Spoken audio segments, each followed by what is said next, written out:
been down the smoke to have a check-up at the eye hospital.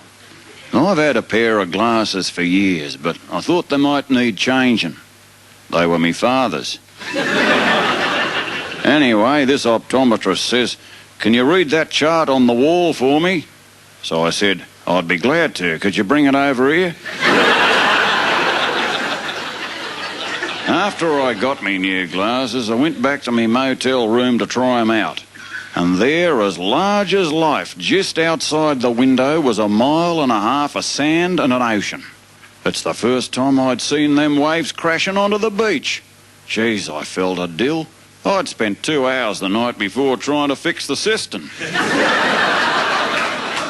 And then I thought, well, might as well go home with something to skite about. I'll go for a paddle.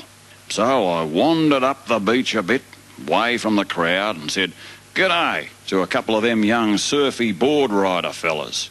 I said, "You blokes mightn't be very big, but geez, your chests are well developed." Then I put on me glasses.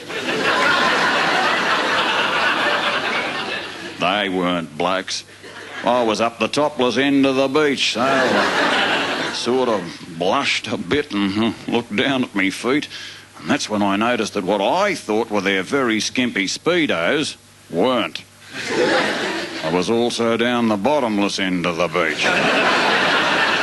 Well, me face blushed to somewhere the other side of purple, and I thought to myself, cripes, this is good-o. So I took me clothes off and sat down. Now, I was sitting there just casually looking around at nothing in particular, when one lass said to me, "I can tell by your suntan that you usually wear long trousers and a singlet. But don't worry, you'll soon get used to the idea." She was right. I was used to the idea in about 35 seconds. But you know, after 2 or 3 hours of sitting there casually glancing at nothing in particular, it all got a bit sort of boring. Fair dinkum, I became oblivious to everyone being in the nutty. I even became oblivious to me being in the nutty. So, birthday suit and all, I wandered off to buy an ice cream. Now, I didn't like the look of the gelato cassata truck turnout, so I headed across the road and got on the end of the queue for a snow cone in Coles.